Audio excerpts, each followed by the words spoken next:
2 a.m. Dead quiet, Texas night. I'm sleeping in my grandfather's canvas tent by our family's spring-fed lake when suddenly, whumph, whumph, whumph. A police helicopter's rotor blades shatter the silence. Spotlight hits me like a prison break. 3 squad cars scream down my dirt road, red and blue lights bouncing off the water. I stumble out in boxer shorts, hands up, squinting against that blinding beam. The metallic taste of adrenaline floods my mouth. "Sir, you're trespassing on private HOA property," the lead officer shouts. "Officer," I say, still half asleep, "this is my land. Check your coordinates." 50 yards away, HOA President Delilah sits in her golf cart filming everything, her perfectly manicured nails tapping the steering wheel. She's practically glowing with satisfaction. Here's the kicker. They had no idea they'd been trespassing on my property for 2 years. What would you do if neighbors called SWAT on you for camping on your own land? Drop a comment from wherever you're watching. Your HOA nightmares probably top this insanity. My name's Garrett, and 8 months ago, I inherited 40 acres of Texas ranch land from my grandfather Ezra, including a gorgeous 3-acre spring-fed lake that's been in our family since 1940. I'm 47, work as an industrial electrician, and my recent divorce left me struggling to pay those hefty property taxes alone while working 60-hour weeks. But this place is worth every penny of sacrifice, especially that lake where morning mist rolls off the water like silk, and you can smell cedar and mesquite mixing with the earthy scent of cattle from neighboring pastures. Granddad had an open-door policy here. Local families fished and swam for free, making him a legend in Millbrook County. The original survey stakes are still visible, rusted but readable, marking boundaries unchanged for 80 years. Then suburban sprawl hit our quiet corner like a plague, and everything changed when Lakeshore Estates sprouted up 2 years ago, a fancy development that brought with it the most dangerous species known to rural Texas, an HOA president named Delilah Thornfield. This 52-year-old woman drives everywhere in a spotless white BMW SUV, and you can smell her overpowering lavender perfume before you see her. The sharp click-click-click of her designer heels on pavement announces her arrival like death approaching, and she carries herself with the condescending smile of someone who's never been told no in her life. Delilah used to be on city council until she lost re-election amid embezzlement rumors that folks still whisper about at Ruby's Diner, and now she runs this HOA like her personal kingdom. After a particularly brutal week rewiring an industrial plant, my hands cut up from cable work, my back screaming from crawling through tight spaces, I decided to do what Granddad always did when life got heavy. I grabbed his old canvas tent and headed to the lake for some peace. That first night was pure magic. The campfire crackled and popped, my instant coffee tasted like heaven from Granddad's dented metal cup, and for the first time in months I could hear myself think over the gentle lapping of water against the shore. Dawn brought the rumble of approaching engines and dust clouds billowing behind Delilah's BMW as she led a convoy down my dirt road. She climbed out with 2 nervous HOA board members, waving official-looking papers like she was serving a federal warrant. "This lake belongs to our residents now, sir," she announced, her perfectly manicured nails drumming against her clipboard with the rhythm of a machine gun. "This water feature is community property according to our HOA covenants, and you're trespassing." The woman actually called my grandfather's lake a water feature, like it was some decorative fountain in a strip mall. I stood up slowly, still holding my coffee cup, feeling the morning heat already starting to build. "Ma'am, my family's owned this land since before your subdivision was a cow pasture." "Not according to our easement rights," she snapped, thrusting those papers closer to my face. The smell of her perfume mixed with the dust she'd kicked up made my eyes water. "You have until sunset to remove your illegal camping equipment, or we're calling law enforcement." Standing there watching her heels click back toward that pristine BMW, I felt the bitter taste of dust settling in my mouth as I reluctantly started breaking down Granddad's tent. The truth hit me like a sledgehammer. I'd never actually reviewed all of his property papers thoroughly, just signed the inheritance documents and started paying taxes. That was my first mistake. My second mistake was underestimating just how far a desperate woman with a law degree and too much time on her hands would go to steal what wasn't hers. But Delilah had made one crucial error herself. She assumed I'd roll over and play dead like every other person she'd bullied in her life. 1 week later, I drove back to the lake expecting another peaceful camping trip, but what greeted me made my stomach drop like a broken elevator.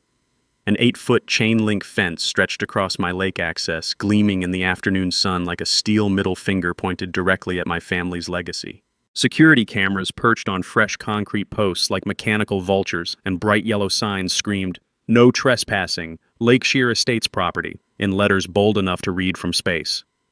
The metallic clang when I shook that locked gate echoed across the water, mixing with the smell of still curing concrete and my rising fury. These people had actually fenced off my grandfather's lake while I was pulling a 60-hour work week, then slapped their name on it like conquistadors planting a flag. Standing there listening to water lap against the shore just 20 feet away, now separated from me by galvanized steel and pure audacity, I realized this wasn't just about property anymore. This was war. I drove straight to the county courthouse, my hands still shaking with anger, where I met Dolores, a 70-something clerk who'd known my grandfather since the Eisenhower administration. "Your granddaddy was good people," she said, her weathered fingers pulling dusty files that smelled like old paper and decades of bureaucratic battles. "Something ain't right about this fence business." 2 hours later, we struck gold. Delilah's HOA had filed an adverse possession claim 18 months ago, essentially trying to steal my land through legal paperwork. Here's a knowledge nugget every property owner needs tattooed on their brain. Adverse possession in Texas requires 10+ years of continuous, open occupation before you can legally claim someone else's land. The HOA's claim was premature by about 8 years, making their fancy fence nothing more than expensive criminal trespassing equipment. The takeaway? Always verify the legal basis for any neighbor's property claims before you let them intimidate you. Using divorce settlement money that was supposed to buy me a new truck, I hired Marcus Webb, a property attorney who looked like he bench-pressed law books and had the kind of reputation that made opposing counsel break out in stress sweats. Marcus reviewed the survey documents and discovered something beautiful. Their fence extended 15 feet onto my surveyed property, meaning they weren't just blocking my access, they were literally stealing my dirt while calling me the trespasser. Marcus filed a temporary restraining order so fast it left skid marks on the courthouse steps, and watching the sheriff serve those papers to Delilah was worth every penny of legal fees. Her perfectly composed mask slipped for exactly 3 seconds, revealing the cornered animal underneath all that suburban sophistication. But cornered animals bite back harder. At the next HOA meeting, Delilah launched a character assassination campaign that would make a political operative proud, spreading rumors about me being unstable and dangerous. She claimed I'd threatened her during our lakeside encounter. Complete fiction, but lies travel at light speed through subdivision gossip networks. I could practically hear the whispers spreading through phone calls and mailbox conversations, each retelling adding another layer of manufactured drama. My security camera captured something even more interesting. Late-night visits from golf cart commandos measuring and photographing the fence line like they were planning some suburban black ops mission. The plot thickened when I discovered the fence contractor was Delilah's brother-in-law's company, because nothing says legitimate business transaction like keeping the corruption in the family. Then came the knockout punch. I requested building permit records for their fence construction, and guess what? They'd never filed permits with the county, making their 8-foot monument to property theft completely illegal from day one. You can't just erect structures without proper permits, even if you're an HOA president with delusions of grandeur and a law degree from the University of Pinterest Legal Advice. Marcus filed additional complaints about unpermitted construction, and suddenly Delilah's perfect little fence project became a ticking time bomb. The county building inspector scheduled a visit, and I could taste the sweet irony in the Texas heat. These people had tried to fence me out using illegal construction methods while calling me the lawbreaker. But this victory felt hollow because I knew it was just round one. Bullies don't retreat when their first punch gets blocked. They escalate like fire spreading through dry grass. Delilah had thrown her opening shot with that fence, and I'd countered with legal paperwork that hit harder than a sledgehammer. Now she was angry, embarrassed, and desperate, which made her infinitely more dangerous than when she was just arrogant. The smell of fresh concrete from her illegal fence posts would soon be replaced by the acrid scent of her plans crumbling. But first, she had several more weapons in her arsenal of suburban warfare. 3 weeks after the fence fiasco, Delilah struck back with surgical precision. She filed a complaint with the state environmental agency claiming I was polluting the pristine lake water with illegal camping activities, alleging everything from septic violations to chemical contamination. The woman had weaponized environmental protection laws like a suburban eco-terrorist, and sitting in Marcus's office reading her complaint, I remembered what he'd told me during our first meeting. When people file false reports with government agencies, they're committing felonies called filing false instruments, and prosecutors love these cases because the evidence is already documented. When State Inspector Rodriguez arrived Tuesday morning, I felt my first real stab of worry. This guy was professional, thorough, and carried testing equipment that looked like NASA hardware. The irony tasted bitter as copper pennies, watching an expert test water that had been pristine for 80 years because some HOA president needed ammunition for her land grab. Rodriguez methodically collected samples, the sound of water gurgling into glass vials mixing with mockingbirds that seemed to laugh at the whole charade. 20 minutes later, Rodriguez stood up wearing the bewildered expression of a man whose morning had been completely wasted. "Sir, this is some of the cleanest natural water I've tested in my 15-year career," he said, double-checking his digital readings. "Your lake tests better than municipal drinking water. What exactly is the environmental concern here?" His confusion was music to my ears, but I knew this was just another chess move in Delilah's game. I requested a copy of her original complaint through open records, something my divorce attorney had taught me was always worth doing when dealing with vindictive people. Reading Delilah's submission was like watching someone commit literary suicide in real time. She'd alleged illegal sewage dumping, chemical contamination, and ecosystem destruction, painting me as some environmental villain destroying pristine wilderness. Every single claim was verifiable fiction, lies documented under penalty of perjury that would come back to haunt her. Marcus filed a defamation counterclaim that detonated Delilah's strategy like a controlled demolition. And suddenly she wasn't just fighting a property dispute. She was staring down potential criminal charges. The smell of her desperation practically oozed through the legal documents, but her environmental complaint backfired spectacularly by awakening people who actually mattered. Buck Hensley, a 70-year-old cattle rancher who'd been fishing my grandfather's lake since Harry Truman was president, called that evening with righteous fury crackling through the phone lines. "Son, your granddaddy was the finest man I ever knew, and this HOA horse shit has gone far enough. What do you need?" Buck provided sworn testimony about the lake's historical usage and my grandfather's impeccable environmental stewardship, creating a paper trail that obliterated Delilah's pollution narrative. Even better, newer HOA residents started questioning why their monthly assessment fees were funding expensive lawsuits instead of fixing their crumbling infrastructure, exactly the kind of internal pressure that makes HOA boards nervous. That's when Delilah abandoned any pretense of legality and dove headfirst into criminal behavior. My security cameras captured everything, shadowy figures moving through the darkness, dumping motor oil near the lake's edge to create rainbow sheens that reeked like a truck stop parking lot. Someone called the EPA reporting fresh contamination, but the second inspection revealed the beautiful truth. Oil dumped recently and deliberately, clearly not from camping activities. The inspector's report noted evidence of intentional environmental sabotage, shifting the entire investigation from pollution control to criminal mischief. I installed motion-activated floodlights that could illuminate a baseball stadium, turning my property into a high-security zone that would catch any nighttime saboteurs. The results exceeded my wildest expectations. Vernon, Delilah's nervous accountant board member, got caught in my spotlight beam like a deer in headlights, frantically attempting to plant garbage bags near my favorite camping spot. The pure terror on his face when those floods erupted was better than any movie, frozen mid-crime with evidence literally in his hands. "This isn't what it looks like," he stammered, dropping the bags like they were nuclear waste. "Really?" I called out, zooming my camera for a perfect close-up. "Because it looks exactly like felony evidence tampering." Vernon abandoned those garbage bags and sprinted to his golf cart faster than an Olympic sprinter, leaving behind physical proof that any prosecutor would love. Restaurant trash with receipts showing deliberate purchase for planting evidence.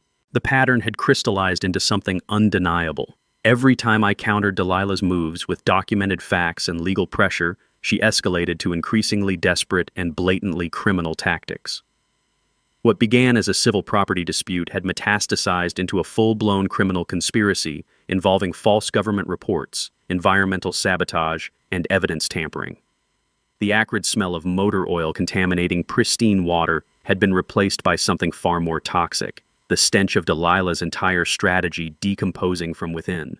But watching her self-destruct was just the appetizer before the main course of her downfall. 2 months into this legal war, Delilah launched her most despicable attack yet. She convinced the HOA board to file a lawsuit claiming my grandfather's will was invalid, alleging that Ezra had dementia and couldn't legally transfer property. The woman had stooped to grave robbing my dead grandfather's reputation just to steal his land, and reading those court documents felt like watching someone urinate on a war memorial while demanding a standing ovation. Her evidence was a masterpiece of creative fiction that would embarrass tabloid journalists. A grocery store clerk claimed Ezra seemed confused during checkout 6 months before his death, Apparently, forgetting whether he wanted paper or plastic bags constituted legal incompetence in Delilah's universe. Another neighbor swore my grandfather had trouble remembering names, as if an 87-year-old man occasionally blanking on someone's identity proved he was mentally unfit to own property. She sought an emergency injunction to lock me out of my inheritance entirely while courts sorted through her manufactured evidence. Then this suburban sociopath made it brutally personal. A private investigator started shadowing me like a discount spy movie, snapping photos from bushes with camera shutters that sounded like mechanical insects. The constant feeling of being watched made my skin crawl, while Delilah spread details about my divorce and financial struggles throughout the community like a gossip virus designed to destroy my reputation. Anonymous flyers appeared on windshields claiming I was mentally unstable and potentially dangerous, complete with unflattering surveillance photos that made me look like a wanted criminal. The humiliation burned worse than physical pain, having my private struggles weaponized by someone whose biggest hardship was probably choosing between BMW colors. Marcus brought in Sarah Chen, an estate attorney with the kind of shark-like reputation that made opposing lawyers consider career changes. Sarah's investigation demolished Delilah's dementia narrative faster than a controlled explosion. My grandfather's medical records showed razor-sharp mental acuity until his final day, while bank statements proved he'd been managing complex investments without assistance for decades. Dr. Patricia Vance, Ezra's longtime physician, provided testimony that would make Delilah wish she'd never heard the word dementia. Ezra was discussing intricate estate planning strategies just weeks before his death. His mind was not only clear, but exceptionally organized for someone half his age. The medical evidence was overwhelming. My grandfather could have run Microsoft, much less transfer property to his grandson. Buck Hensley organized the Defense of Ezra's Memory Committee, rallying locals who remembered my grandfather's legendary generosity. Families came forward with stories of Ezra helping during emergencies, providing free lake access, and lending money without expecting repayment. The community support was touching, but more importantly, it created dozens of witnesses who could testify to my grandfather's mental sharpness and moral character. Sarah's financial investigation struck oil when she discovered Lakeshore Estates was bleeding money like a severed artery. Several expensive lots had sat unsold for over a year. The HOA faced crushing special assessments for infrastructure repairs, and desperate homeowners were panicking about their investments. Delilah needed those property values to skyrocket, not for community benefit, but for personal financial survival. Then Sarah found the smoking gun that would end this war. HOA board meeting, minutes obtained through Texas open records laws, something I'd learned about during my own divorce proceedings when tracking down hidden assets.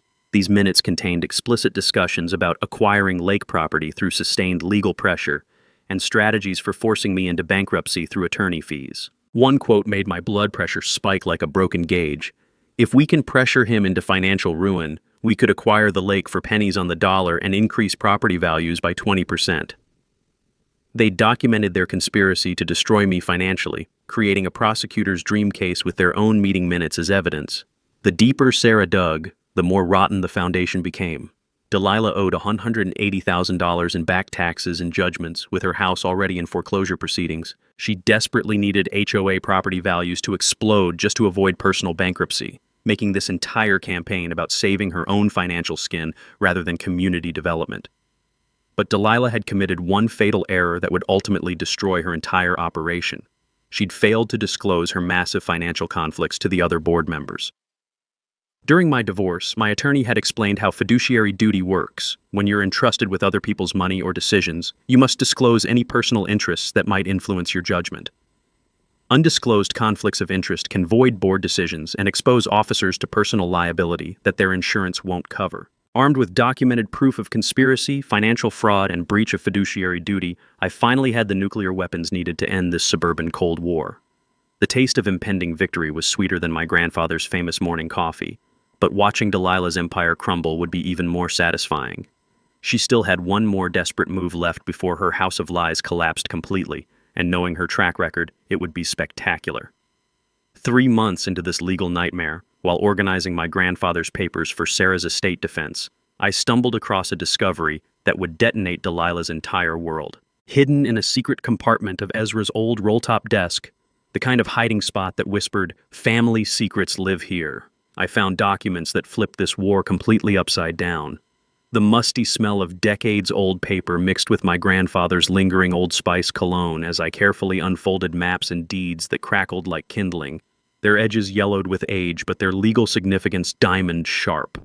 The original 1940s deed and survey maps told a story that made my heart pound like a bass drum. These weren't just property documents, they were smoking gun proof that Delilah's precious Lakeshore estates had been built partially on land that legally belonged to my family for over 80 years. My grandfather, being the generous soul he was, had probably noticed during construction but never said anything, figuring it wasn't worth fighting neighbors over a few feet of dirt when he owned 40 acres of Texas. But those few feet of dirt contained their clubhouse and main access road. I hired Miguel Santos, a professional surveyor whose GPS equipment was more precise than NASA navigation systems, to verify what those yellowed maps suggested. Standing in the crisp morning air watching Miguel work felt like being an archaeologist uncovering King Tut's tomb, except this treasure came with legal ramifications that would give Delilah nightmares for years. Miguel's findings were poetry written in property law. Lakeshire Estates Clubhouse, their gleaming community center where Delilah held court like a suburban dictator, sat 15 feet onto my grandfather's surveyed property. The golf cart path connecting their development to the county road, another 12 feet of unauthorized occupation that they'd been using daily for 2 solid years. The cosmic irony was so perfect it felt like divine intervention. While Delilah had been screaming about me trespassing on her property, her entire HOA had been trespassing on mine every single day. Every board meeting, every community event, every time someone drove a golf cart to their mailbox, trespassing on Ezra's land. Sarah's financial investigation had already exposed Delilah's desperation. $180,000 in crushing debt, house in foreclosure, and legal judgments that threatened to destroy her completely. But now the full scope of her criminal conspiracy crystallized like ice forming on a windshield. Court documents revealed she'd convinced other financially struggling board members that acquiring lake access would increase property values by 20%, essentially recruiting accomplices for her personal financial rescue mission disguised as community improvement. When HOA board members act for personal financial gain rather than resident benefit, they breach their fiduciary duty and expose themselves to personal liability that no insurance policy will touch. Sarah's legal research during my divorce had taught me that corporate protection disappears when officers commit fraud, leaving them personally responsible for every dollar of damage. This revelation transformed me from defendant to prosecutor. Instead of just defending my inheritance, I could launch a trespassing lawsuit demanding $50,000 in damages for 2 years of unauthorized land use, plus removal costs that would financially obliterate their struggling HOA. The clubhouse relocation alone would cost more than most people's houses. The power dynamic had reversed so completely it felt like watching gravity work backwards. Delilah's legal position wasn't just weak, it was catastrophically radioactive. She attempted a desperate settlement offer through Marcus, essentially begging me to keep the lake if I'd drop the trespassing claim and promise not to demand clubhouse removal. But after months of harassment, character assassination, and attempts to desecrate my grandfather's memory, mercy wasn't on the menu. Delilah had spent so much energy trying to steal what belonged to me that she'd never verified what actually belonged to her community. Now she was about to learn the most expensive lesson of her life. Ignorance of property law isn't a defense. It's just bankruptcy with extra steps. The moment I realized I held Delilah's destruction in my hands, everything changed. This wasn't just about defending my property anymore. This was about delivering justice so complete and devastating that no HOA president would ever again think they could steal from hardworking families without consequences. Sitting in Marcus's office surrounded by evidence of Delilah's crimes, I felt like a general planning D-Day. Except instead of liberating Europe, I was liberating my grandfather's legacy from suburban fascism. Marcus assembled our dream team with the precision of a military operation. Sarah Chen would demolish the estate challenge using medical evidence that would make Delilah's dementia claims look like conspiracy theories. Miguel Santos documented every inch of boundary violations with GPS precision that could guide space missions, proving 2 years of daily trespassing that added up to grand theft by golf cart. But our secret weapon was Jessica, Marcus's paralegal who could track money through financial records like a forensic accountant hunting war criminals. Jessica's investigation revealed fraud so extensive it should have come with its own federal task force. Delilah had charged residents special assessments for a legal defense fund, without mentioning the money funded her personal land grab rather than legitimate community protection. During my divorce proceedings, I'd learned that homeowners have absolute rights to detailed accounting of assessment spending, knowledge that now felt like having insider information on the stock market. The financial bombshell that would end Delilah's career came when Jessica discovered how assessment fraud works legally. Misrepresenting the purpose of HOA fees constitutes theft by deception, carrying the same criminal penalties as armed robbery. Delilah had stolen over $75,000 from her own neighbors under false pretenses, making every Lakeshore Estates resident a victim of her crimes rather than a beneficiary of her leadership. Buck Hensley transformed into a grassroots organizer who would make political campaign managers jealous, creating phone networks that connected every longtime resident who remembered my grandfather's legendary kindness. Dr. Vance prepared medical testimony that would obliterate Delilah's mental incompetency narrative, while neighbors shared stories painting Ezra as a community hero rather than the confused old man Delilah claimed existed only in her imagination. The media strategy ignited when Thomas Rivera smelled the story that would define his journalism career. The rhythmic sound of his printing press working overtime mixed with the intoxicating smell of newsprint and ink as he prepared exposés that would broadcast Delilah's corruption to the entire county. Thomas's investigative instincts, sharpened during 2 decades covering local corruption, uncovered financial connections between Delilah's desperation and her property theft that read like a crime thriller. Professional videography captured the full scope of HOA violations with cinematic clarity. Drone footage revealed their clubhouse sitting on Ezra's land like a monument to bureaucratic theft, while time-lapse photography documented daily trespassing by residents who had no idea their community center was built on stolen property. The visual evidence was so overwhelming that even Delilah's mother would have trouble defending her. The Had Justice for Ezra social media campaign exploded across Texas like digital wildfire, generating support from property rights activists who recognized this battle's implications for every homeowner facing HOA abuse. Our GoFundMe account raised more money in 2 weeks than most people see in annual bonuses, proving that Americans everywhere were sick of petty tyrants who weaponize homeowner associations for personal enrichment. But my favorite element was the psychological warfare component. Every weekend, I camped at the lake in full view of Lakeshore Estates, setting up grandfather's canvas tent exactly where it belonged while staying completely within my legal rights. Campfire smoke drifted toward their expensive houses like incense at a funeral for their property values, mixing with acoustic guitar melodies that provided peaceful soundtrack to their legal nightmare. Watching HOA residents question their president's sanity through binoculars was entertainment better than cable television. Jessica discovered the nuclear weapon that would vaporize any remaining support Delilah might have retained. She'd never disclosed her crushing financial conflicts to other board members, violating Texas laws requiring HOA officers to reveal personal interests affecting their judgment. This violation could void every decision she'd influenced and expose her to personal liability that would follow her to bankruptcy court and beyond. Our legal strategy was beautiful in its devastating elegance: countersue for trespassing, defamation, harassment, and breach of fiduciary duty, while demanding punitive damages that Texas courts love awarding when defendants act with malicious intent. Marcus explained that punitive awards often exceed actual damages when behavior is particularly outrageous, and Delilah's conduct had been Olympic-level outrageous for months. As we positioned every piece for the final assault, I could taste victory like the metallic charge before lightning strikes. Every legal weapon was loaded, every ally was briefed, and every piece of evidence was organized for maximum devastating impact. The only remaining question was whether Delilah would surrender with dignity or go down swinging like the desperate criminal she'd become. Either way, her reign of suburban terror was about to end in spectacular fashion. Delilah's desperation reached new depths of pathetic creativity when she hired a social media consultant to wage digital warfare against my reputation. Fake negative reviews about me appeared on Google, Yelp, and Facebook, claiming I was running an illegal business from the property and terrorizing peaceful neighbors with late-night construction noise. The constant ping of notification alerts on my phone became a soundtrack of harassment, each false accusation tasting like metallic stress in my mouth as I documented every lie for our legal arsenal. Anonymous complaints flooded multiple government agencies like a coordinated attack designed to drown me in bureaucratic quicksand.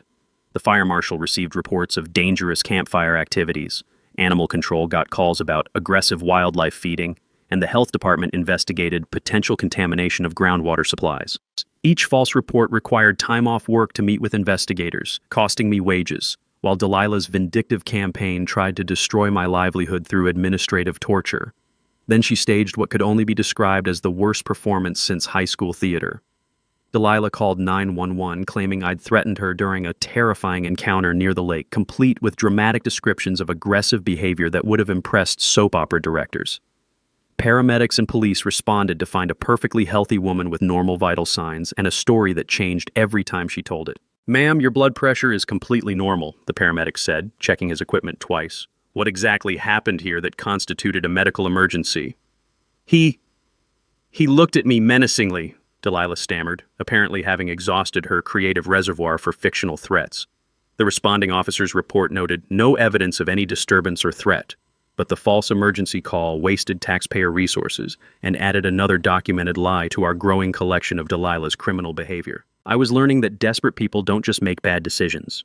They make spectacularly stupid decisions that create evidence trails leading straight to prison.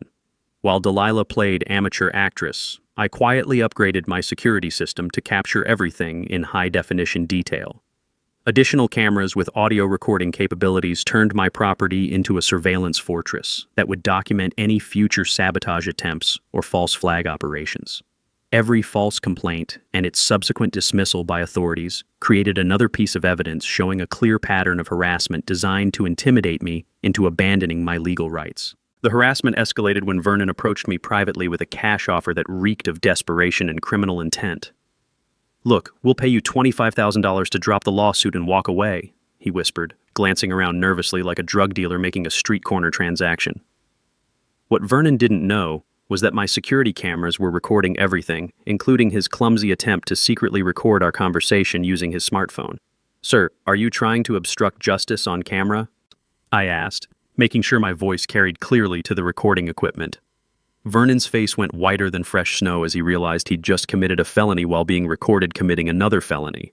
In Texas, recording private conversations without consent is illegal, and attempting to bribe someone to drop legitimate legal claims constitutes obstruction of justice. 2 crimes Vernon had managed to commit simultaneously while providing me with video evidence of both. The sabotage attempts grew more brazen and correspondingly more stupid. Someone cut the fence on my property boundary, allowing Buck's cattle to wander onto HOA land, where they proceeded to leave natural fertilizer donations across the pristine golf cart paths. Delilah called animal control, claiming dangerous livestock invasion, apparently unaware that cattle have been wandering Texas longer than HOA presidents have been ruining neighborhoods.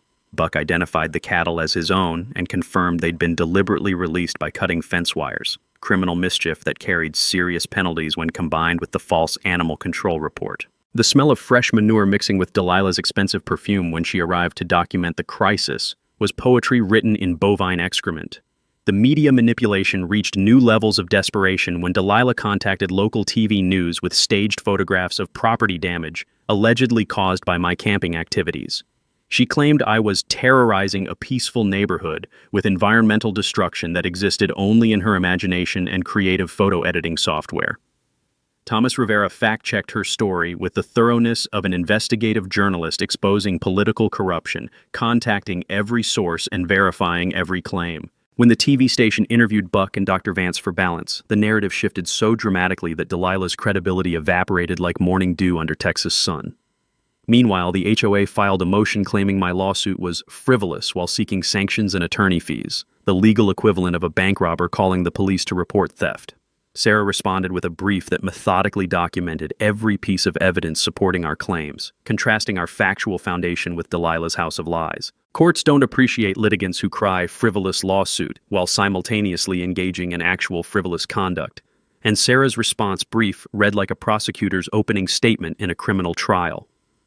Delilah's legal position wasn't just weak, it was radioactively toxic, contaminating everything she touched with the stench of desperation and criminal misconduct. 4 months into this suburban Cold War, Delilah decided to weaponize city bureaucracy like a desperate dictator launching her final offensive. She convinced her remaining city council ally to challenge my property's agricultural zoning, claiming that camping violated residential use restrictions and seeking an emergency zoning hearing to ban overnight stays entirely.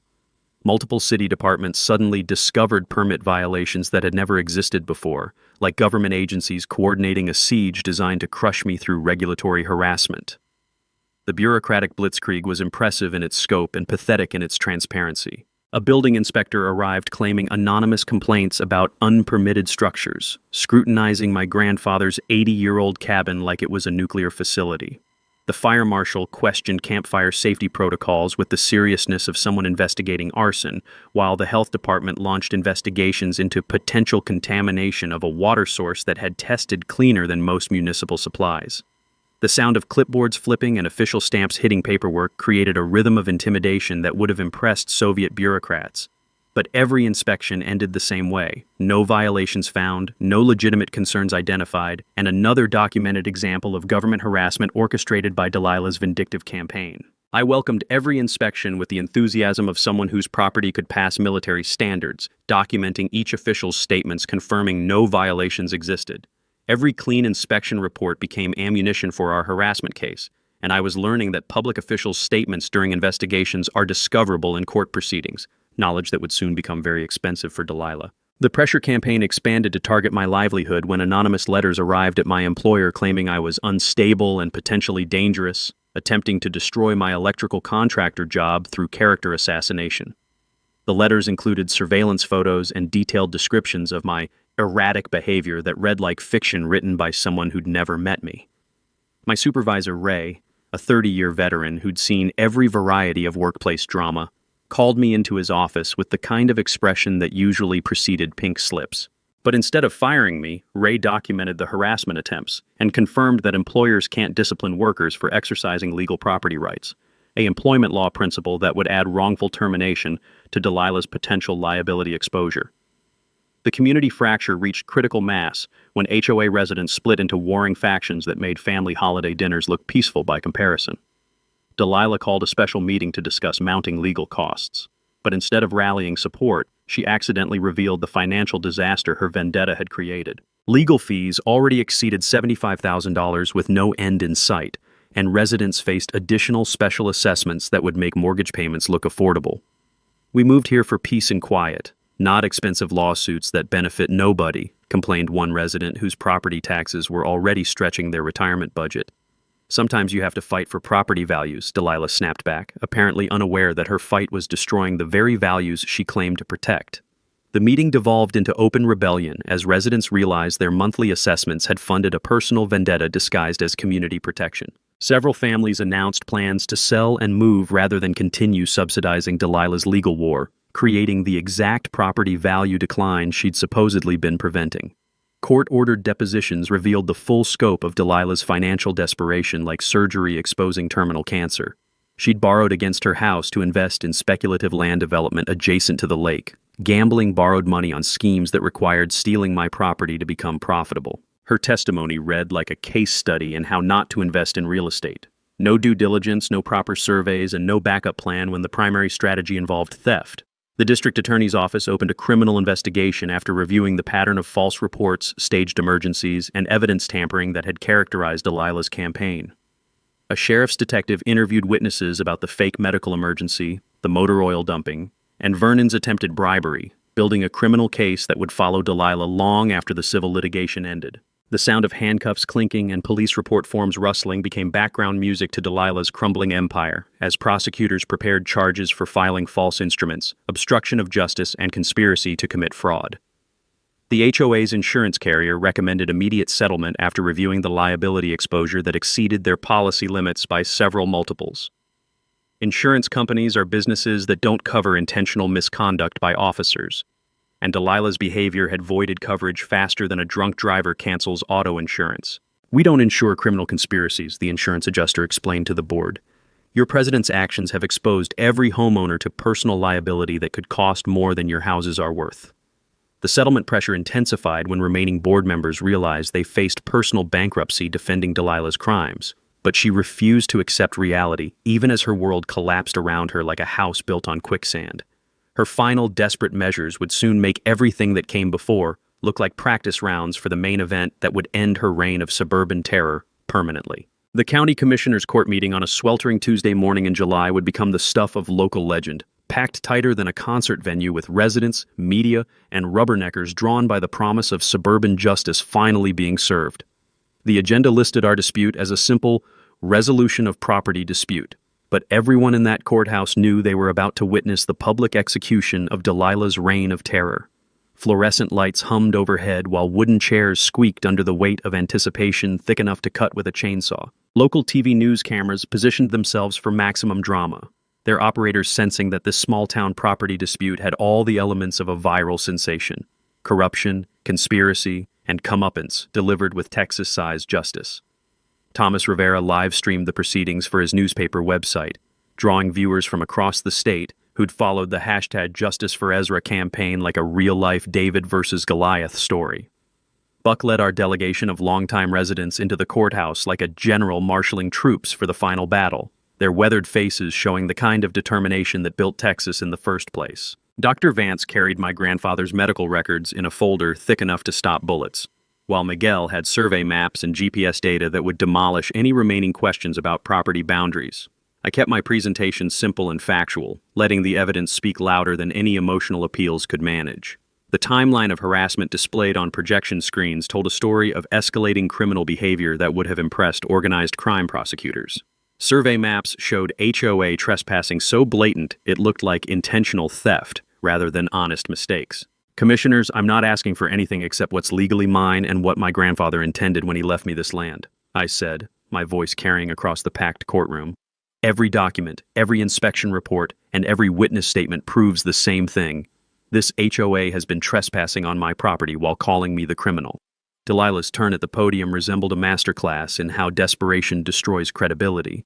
Sweat beaded on her forehead under the TV lights as she delivered an emotional plea about dangerous precedents and community safety that sounded like campaign speeches written by someone losing an election badly. Her voice shook with nervous energy, while her hands gestured frantically, painting me as some kind of environmental terrorist threatening peaceful suburbanites.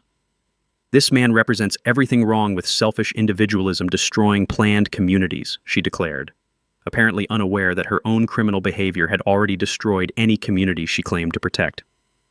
Then Sarah delivered the mic drop moment that would be replayed on social media for years. She approached the commissioner's microphone carrying a small recording device, her expression showing the kind of confidence that comes from holding nuclear weapons in a knife fight. Commissioners, I'd like you to hear something that perfectly captures the true nature of this dispute, Sarah announced, pressing play on audio that filled the courthouse with crystal clear sound quality. Vernon's voice echoed through the speakers. Look, we'll pay you $25,000 cash to just go away and drop this whole thing. Then my voice, steady and clear. Sir, are you trying to obstruct justice on camera? The courthouse erupted like a stadium after a touchdown, gasps and angry murmurs rolling through the crowd as people realized they'd just heard attempted bribery broadcast in surround sound. Vernon, sitting in the back row, tried to shrink into his chair like a vampire exposed to sunlight. A sheriff's deputy approached Vernon during the meeting, handcuffs ready for their starring role in this public humiliation. The metallic click of restraints and shuffle of feet as Vernon was led away created a soundtrack that would haunt Delilah's nightmares for years to come. You have the right to remain silent, the deputy announced loud enough for everyone to hear, though Vernon had already gone silent as a tomb. Commissioner Johnson read the summary of HOA financial investigations that revealed the full scope of assessment fraud, $127,000 in resident fees spent on personal vendettas disguised as community protection. 3 board members resigned on the spot, their letters of resignation creating more paperwork than a government shutdown. The audience reaction sounded like a sports crowd watching their team score the winning touchdown. Angry murmurs from HOA residents who'd paid those assessments mixing with satisfaction from longtime locals who'd supported my grandfather's memory throughout this ordeal. The commissioners voted unanimously to support my property rights, with their resolution condemning abusive legal systems for personal financial gain, becoming part of public record that would discourage similar schemes across the county.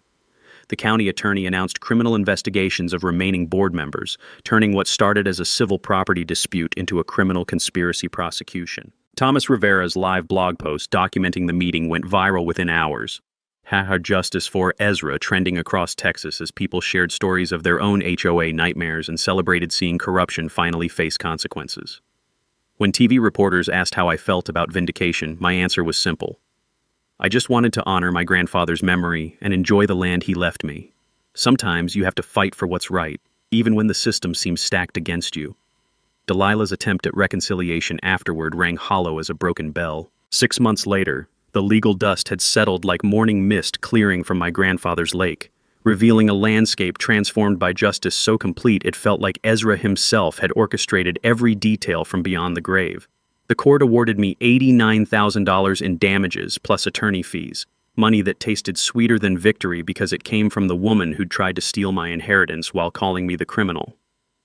Texas property law ensures that prevailing parties in boundary disputes recover attorney fees, which meant Delilah's conspiracy had bankrupted her while teaching me that fighting bullies sometimes pays actual dividends. The HOA was forced to remove their illegal fence and pay trespassing penalties that drained their community fund faster than a punctured water balloon. Delilah's house entered foreclosure within weeks of the judgment, and she slunk away from the community she'd terrorized like a defeated dictator fleeing revolution. The poetic justice was so perfect that neighbors still talk about it during barbecues and block parties. A newly elected HOA board publicly apologized at their first meeting, the sound of genuine applause echoing through the community center that had been built on my stolen land but now operated with actual integrity. They voted unanimously to rescind all legal actions and established policies requiring full financial disclosure for future board decisions, ensuring no future president could weaponize assessments for personal vendettas. Property values stabilized once the legal uncertainty ended, proving that expensive lawsuits destroy communities more effectively than any individual landowner ever could. Neighbors who'd crossed the street to avoid me during the controversy now wave from golf carts and stop to chat when I'm camping, creating the genuine community spirit Delilah had claimed to protect while systematically destroying. Using the lawsuit proceeds, I established Ezra's Legacy Fund and organized an annual fishing tournament that benefits local youth programs while honoring my grandfather's tradition of sharing this natural treasure with anyone seeking peace and healing.